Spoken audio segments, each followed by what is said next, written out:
It's a Thursday edition of Locked On Grizzlies. And Damichael, I don't know if you heard or not, but I've got that dog in me. I've got that dog in me. Zach Kleiman and Jaren Jackson Jr. I've got that dog in me. I'm ready. I want to find more dogs. That's what I want to find. I want to find that dog inside Jaren Jackson Jr. We're going to talk about dogs today on Locked On Grizzlies. Let's lock in.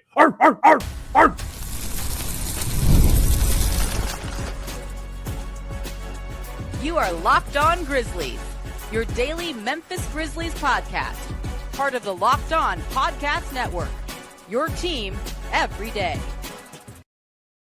We're finding that. Where's that dog at? Where are my dogs at?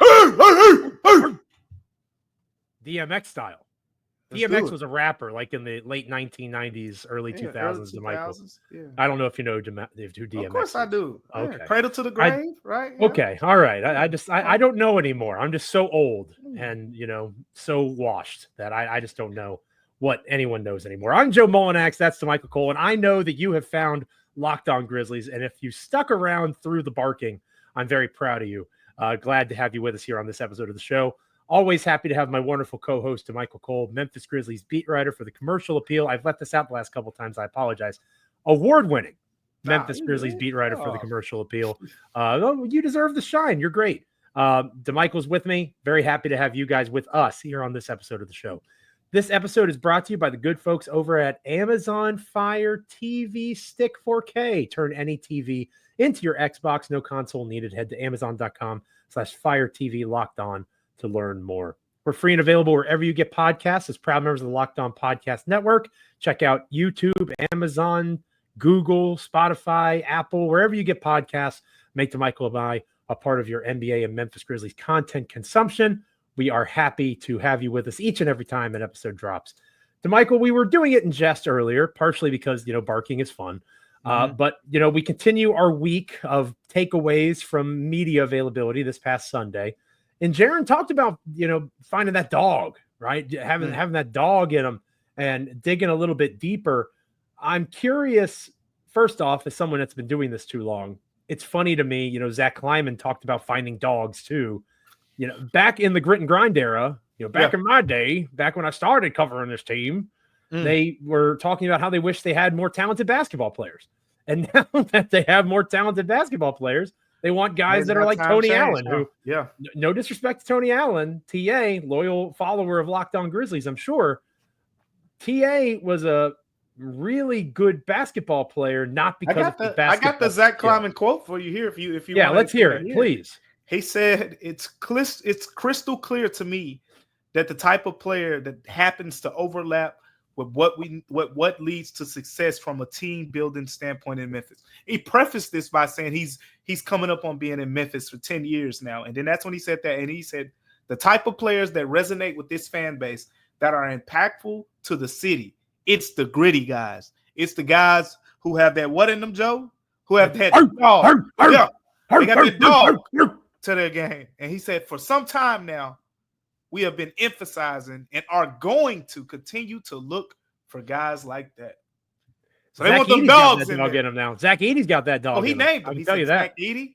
He said Scottie Pippen Jr., Jalen Wells, and he said Cam Spencer's an effing grizzly bear. That was his words. Oh, yeah. Cam Spencer has those crazy eyes. You know what I'm saying? Like he's got the crazy eyes. He's different.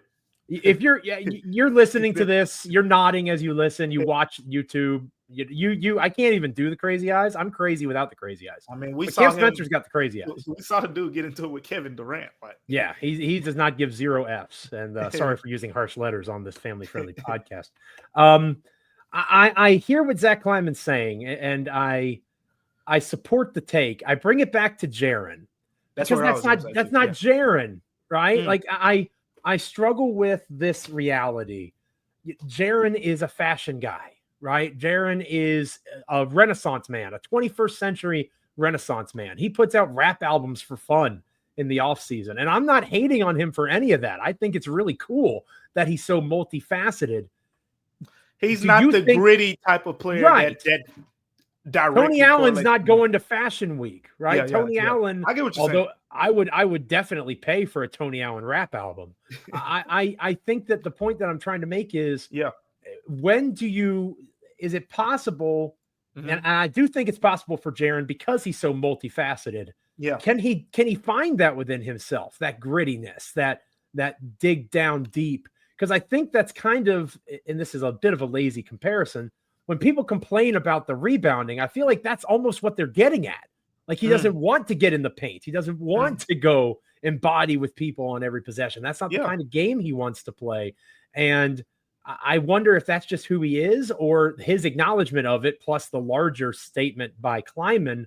Maybe maybe he goes and tries to find that dog this offseason. I'm not quite sure how you do that, but yeah. There's two things that I could say to this, and the first thing that I want to say is, as it pertains to Jaren Jackson Jr., I think two things can be true at the same time, and one is he is not the most natural fit to Memphis. I think everyone can see, if you've been in Memphis for a long time. Joe spent a lot of time in Memphis. I spent a lot of time in Memphis, being born and raised here. And Jaren is not the most, like Ja feels more seamless as a fit with Dez even. Yeah, Dez. More than the personality, Jaren. the mentalities. Yeah. Jaren gives you a little more of those SoCal vibes, right? He's going to the Paris fashion shows and things like that, like a little more flash to him or whatever. But we're talking basketball, and how that pertains to basketball is directly in the area that you just talked about. It's the rebounding. It's getting in there. It's it's going against the Zubaks of the world and knocking them off his spot. It's going against Steven Adams and moving them out the way. It's going against those type of bigs. And it's no coincidence that is kind of correlated to some of the struggles in Jaren Jackson Jr.'s game. And my take on dogs has always been simple. And I think, I don't want to put words in Tony Allen's mouth, but he used to talk about it from the standpoint of it's a want to thing. And to me, when it comes to being a dog, it's simply you are or you're not. Like everybody, if everybody could do it, then the Tony Allens, depends on who you refer to as the dogs, Bruce Bowen, those type of guys wouldn't be celebrated, as they are in those type of roles if everyone could do it. That's why people love Kobe so much, because Kobe was such a superstar player, but he was a dog too. He didn't have superstar personality, so to speak. So I don't know if you can look at Jaren and just say, all right, flip the switch. You become I don't know. Boogie Cousins was a dog to me. He had that real powerful mean streak to him, in the paint. Like, become Boogie Cousins, overnight. And I don't think it's just a Jaren thing. There are other bigs, to a lesser degree. Like Anthony Davis is a great rebounder. But Anthony Davis, one of the reasons where I think LA was like, it's okay with trading him was because of the fact that he kind of kept, indirectly complaining about the fact that the Lakers need to get another big man so he can move over to power forward, so he can stop banging with the Steven Adams and the Zubats, every single night. And that's long time, been a thing in Anthony Davis' career, like his admiration for playing the 4, instead of the 5. So it's not something that's exclusive to Jaren, but we talk about it with Jaren because of the fact that the rebounding is something that he has to really improve in. And he got asked about it, at media days. And quite frankly, look, I understand why people want me to ask about it. And I understand why I have the job to continue to ask about it. But, Joe, at this point, do we expect him to just come out next season and average 9 rebounds? 7 seasons in. Like, I just don't know if that's going to happen. Yeah, the people that clamor for you and Drew Hill, the Daily Memphian, and others to ask questions like Isaac from Locked On Mavericks did to Nico Harrison, like, why should you not be fired or whatever it was? That's not realistic, right? Like, that's not a question you should ask in that environment. What's the answer supposed to be, right? So if you're going to be combative in your questions, especially in a market like Memphis, not to go too far in the weeds here, they have their own media entity. Like they don't have to talk to you. And a lot of times they don't talk to you anyway. Yeah. So it's not like you want to give them reasons to not do so. But, that again, that's a little bit fourth wall break. I think that there are some interesting pieces to this. I I love the AD comparison, except again, it's the rebounding that's different, right? Because AD is an elite rebounder, or at least he has been. So that's for sure. the He one is. unique, You're right? So that's the one unique piece to this. Let us know in the comments. Hit us up on X at Damichael C for Damichael, at Joe Mullinax for me. The comments have been hopping, and YouTube in particular. How are you feeling about Jaren? How do you get that dog out in him? I'll do my best to not bark the remainder of the show. When we come back here on Locked On Grizzlies, we are going to be talking about a potentially superstar-laden summer league team for the Memphis Grizzlies. A few mildly surprising names saying they're trying to get in on the fun out in Vegas. And, I think Memphis has been in Salt Lake or Sacramento or something like that the last couple of years before the Vegas, before the Vegas trip. Let's see. Let's talk about some potential surprise names coming up next here on the show. Today's episode of Locked On Grizzlies is brought to you by Amazon Fire TV Stick 4K. Did you know that Fire TVs, your Fire TV, is also an Xbox? You can turn any TV into your gaming and entertainment hub with Fire TV Stick 4K devices. No console required. Just grab your paired controller, subscribe, or sign in to Xbox Game Pass Ultimate with EA Play included, and you're ready to go. Dive into hundreds of premium titles, including my personal favorite, EA Sports College Football 25, Call of Duty, as easily as you stream your favorite shows. What if you could jump into your favorite Xbox titles without needing your console in every room? How nice would it be if you could use a console in one space, go to another television in another room, and pick up the game? Do you ever find yourself flipping between apps, just trying to find one place that the app will work? With Fire's TV Stick 4K, everything's in one place from Netflix to YouTube and beyond. There are so many reasons to check out Amazon Fire TV Stick 4K. Head to Amazon.com/Fire TV Locked On to get started. Xbox Game Pass Ultimate subscription and compatible controller required. Available on select devices, including Fire TV Stick 4K 2nd Gen, Fire TV Stick 4K Max 1st and 2nd Gen, and Fire TV Cube 3rd Gen. So again, Damichael, as we work through the media day availability conversations here, as we close out the week with tomorrow's show, a theme that emerged that I was kind of surprised by with your coverage and elsewhere, the amount of young players saying they plan on playing Summer League. Cam Spencer should play Summer League, right? I would, Yuki, I just kind of want to see play Summer League just for fun. That'd be fun, right? But, Jalen Wells, recently second runner-up rookie of the year, Jalen Wells, almost certain all-rookie team Jalen Wells, if it hasn't already been announced and I just missed it.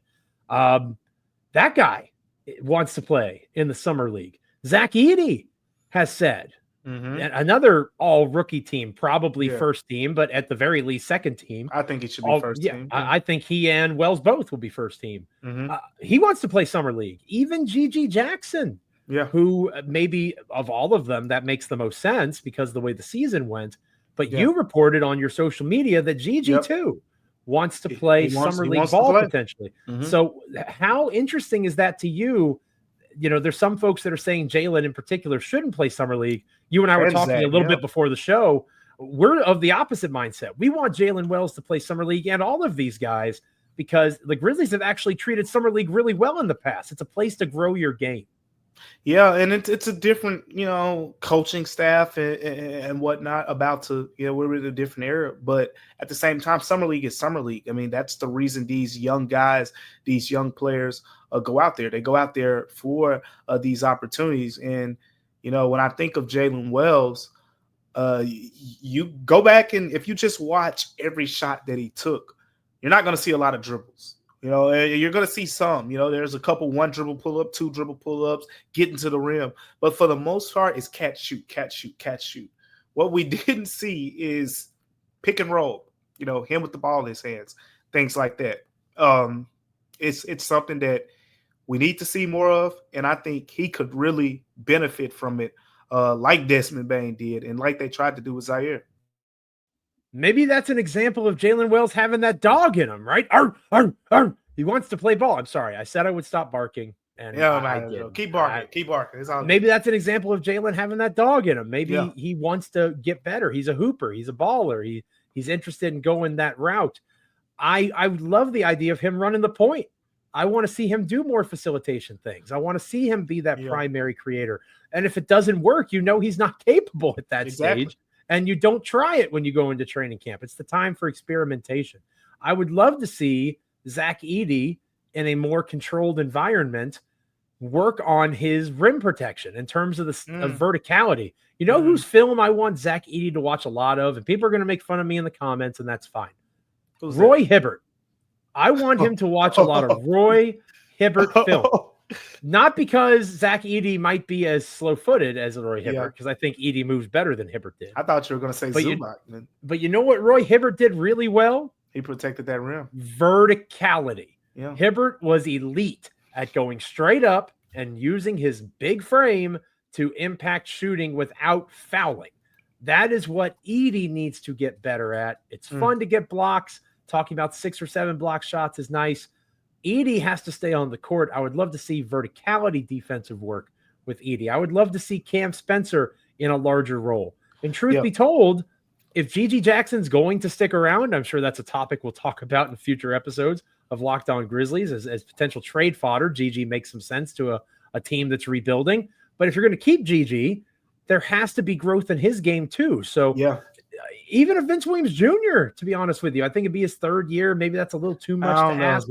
But there, I don't think there is anyone except for maybe Vince because of experience. I don't think there's and injury, to be honest with you. You want to just get healthy over the summer. I think that there's not really anybody on this roster that should say they shouldn't play Summer League that could be eligible to play, if that makes sense.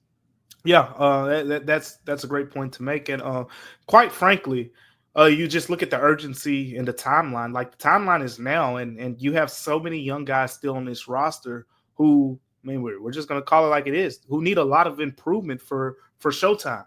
You know, yeah, sure, they can play in the regular season and make some impacts, but this team is going to become a 16-game team in a minute. Like that's what you want to be. And of course, you know, maybe I should say a 98-game team because the 82 before that definitely matter. But you need playoff performers, and it's you know, Scottie Pippen Jr.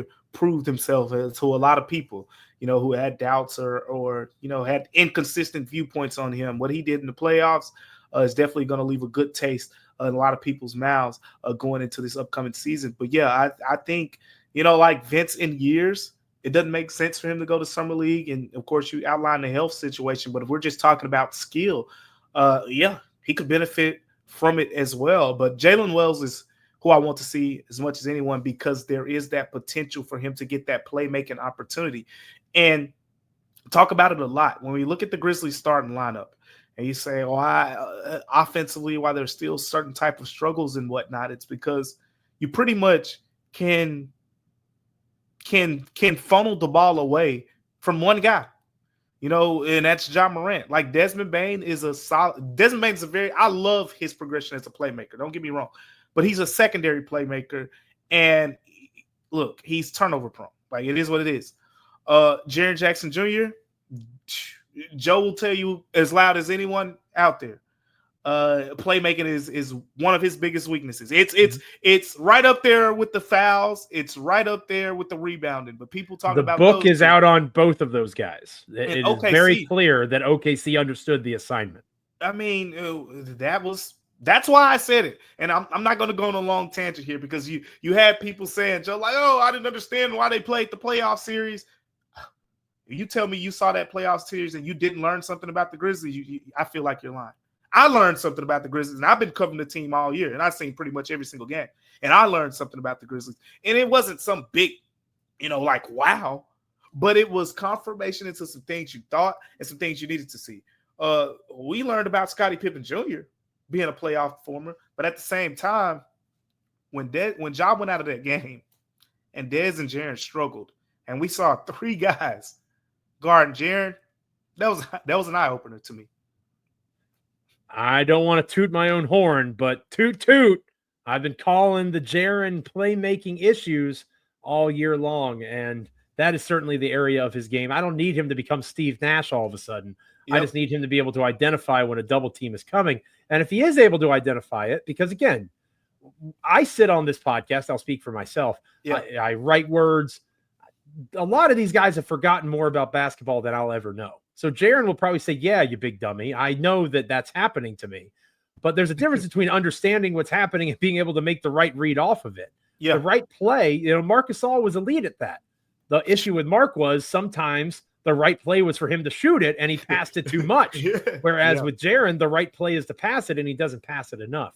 But I'm glad we're on the same page about the summer league thing. Whoever's eligible needs to get those reps. Doesn't mean they have to play every game, of course, but they should be out there in Vegas and with Zach Salt Edey, Lake getting some work.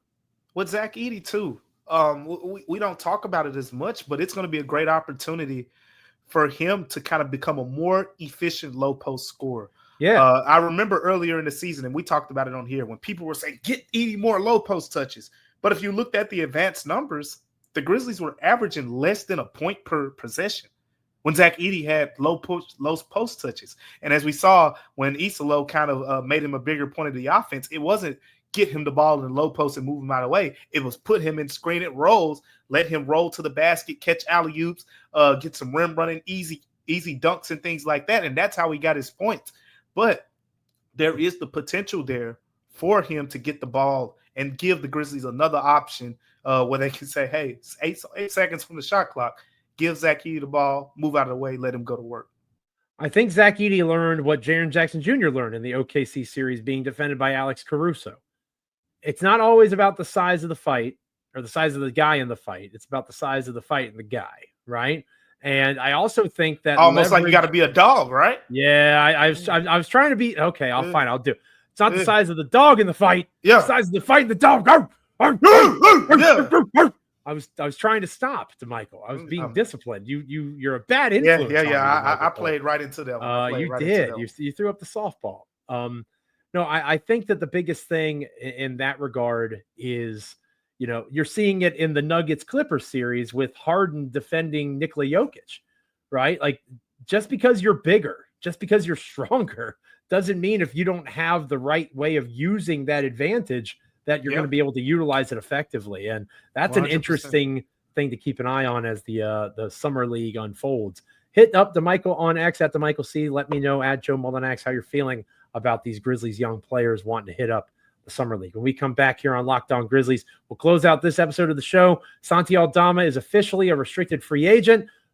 Keeping an eye on that market for Santi and what it could potentially mean, of course, for the Memphis Grizzlies. Stick around here on Locked On Grizzlies. Welcome back to Locked On Grizzlies. It is I, Joe Mullinax, one of your hosts, joined by my co-host, Damichael Cole, Memphis Grizzlies beat writer, award-winning Memphis Grizzlies beat writer for the Commercial Appeal there in Memphis, Tennessee. We'll get out of here on this partner. Santi Aldama, of course, said all the right things in his media availability this past Sunday. Interested in sticking around. This is where he's been, all that sort of stuff. A career best year, I think, by most measures. Folks would say Santi had good timing with that contract coming up, but you have Brandon Clark on the roster at $12 million. You have to think about the Jaren Jackson Jr. extension and where that all is going to play out. You've got money that's going to keep getting tighter and tighter if there isn't a trade involving Jaren or Ja or Desmond Bane. Where are you at with Santi right now in terms of what you think his value might be, in terms of the likelihood he returns to Memphis? Restricted free agents, obviously that means Memphis has the right to match. Usually restricted free agents come back to the city that they're a restricted free agent for, but this is going to be an interesting one because of the coaching change, right? It'll be semi-interesting. I expect him to be back, barring something, barring something. Like it would be a surprise.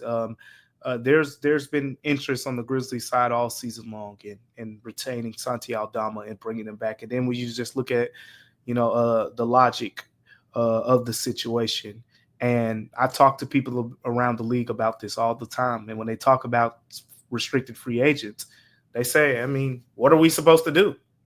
There's not a lot of money. It's not like 10, 15 teams have cap space. It's a very limited market with cap space. So even if you do want someone in restricted free agency, you got to be creative in the pursuit of that, unless it's one of the bad teams or one of the rare good teams that have cap space who can go out there and quote unquote out overprice, some teams. So that's the only way that I see something happening. But I talked to Santi about this myself, and I'm gonna I'll probably have a story come out early next week on that. And look, he said it. Is that breaking news? There is that breaking news? It's breaking news on Locked On Grizzlies. There we go.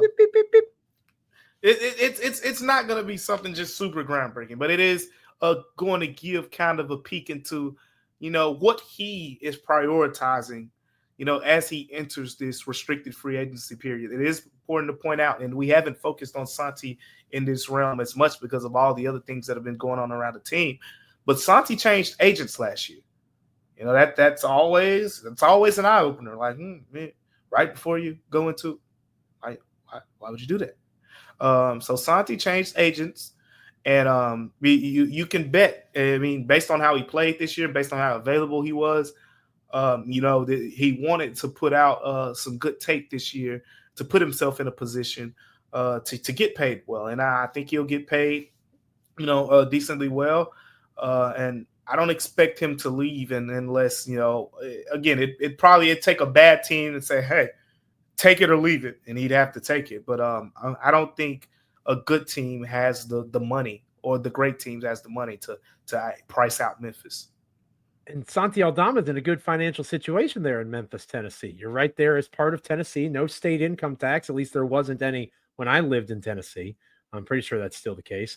And the sales tax can be high, but you need to make a major purchase. You just go across the border, baby. You just head over to Mississippi or something like that, and you're able to get that nice new TV or nice new car, or whatever it is you need.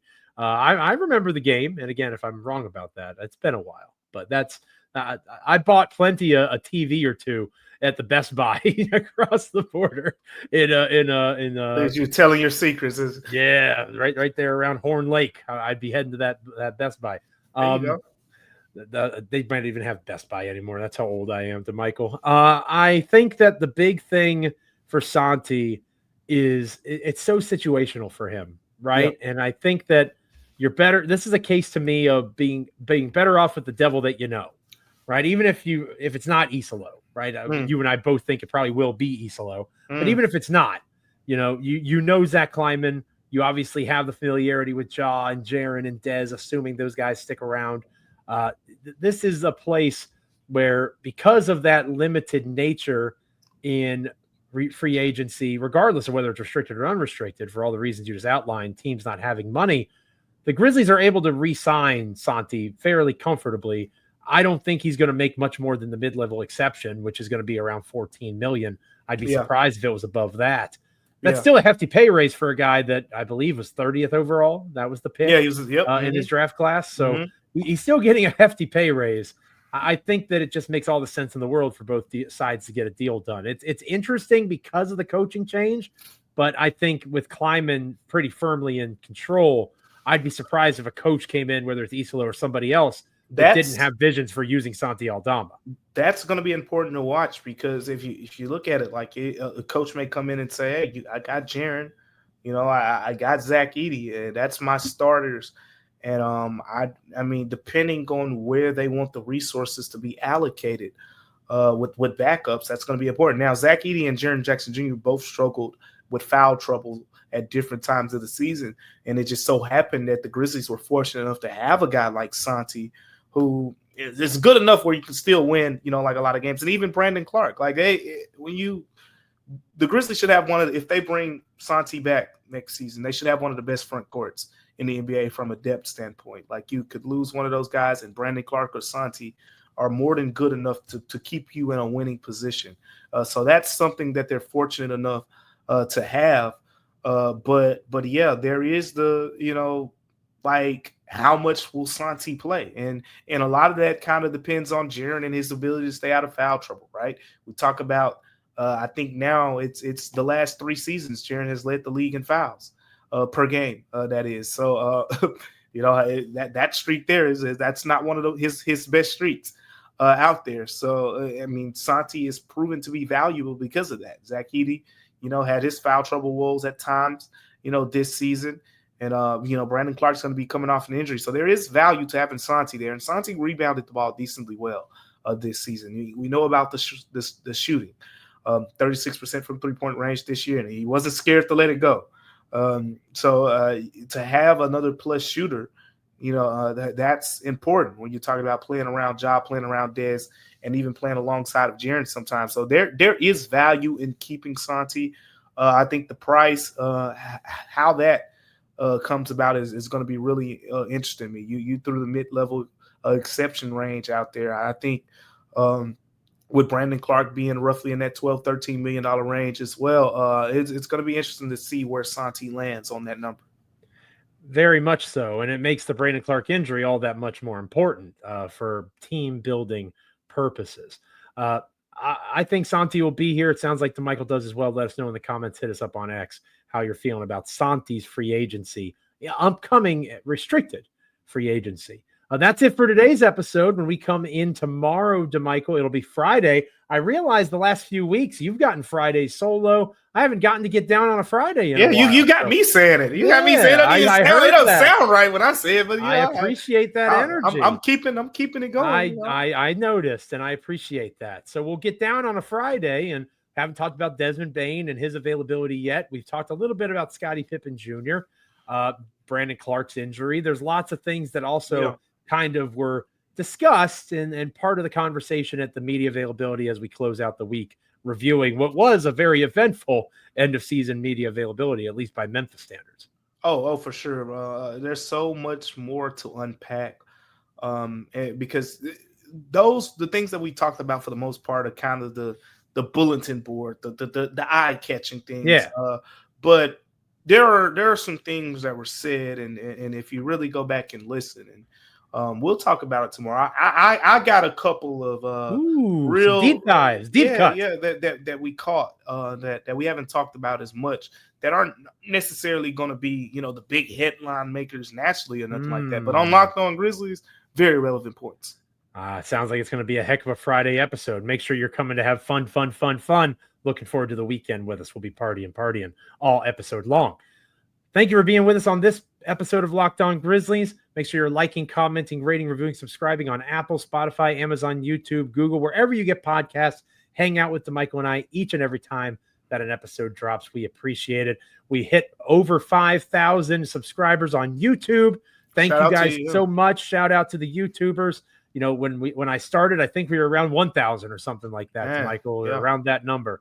So happy that we continue to grow the show. Damichael and I are very proud of the progress we've made, but we're going to keep getting bigger. We're going to keep getting better. Looking forward to keep continuing to grow Locked On Grizzlies. So thank you to everyone that subscribes to the podcast, whether it's on YouTube or wherever you get podcasts, as we are free and available wherever you get podcasts as proud members of the Locked On Podcast Network. For Damichael, I'm Joe. We'll catch you Friday. See you.